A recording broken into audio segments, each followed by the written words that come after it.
టాలీవుడ్ లో block buster hero director combinations లో Allu Arjun Trivikram duo ముందు వరుసలో ఉంటుంది. జులై, సన్ ఆఫ్ సత్యమూర్తి, అలా వైకుంఠపురంలో వంటి సెన్సేషనల్ హిట్స్ ఈ ఇద్దరు డెలివర్ చేశారు.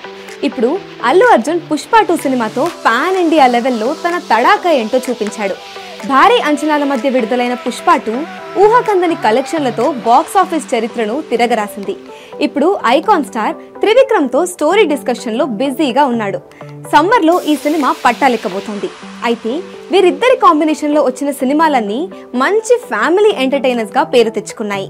అయితే ఇప్పుడు రాబోయే సినిమా మాత్రం కొంచెం భిన్నమైన స్టోరీ లైన్తో ప్లాన్ చేస్తున్నట్లు తెలుస్తోంది. తొలిసారి పాన్ ఇండియా ప్రాజెక్ట్ చేస్తున్న త్రివిక్రమ్ మైథలాజికల్ స్టోరీతో మెస్మరైజ్ చేయనున్నారు. పురాణాల మీద మంచి పట్టున్న గురూజీ పుష్పరాజ్ కోసం ఎలాంటి స్కెచ్ వేయనున్నారో అని ఐకాన్ స్టార్ ఫ్యాన్స్ ఆతృతగా ఎదురుచూస్తున్నారు.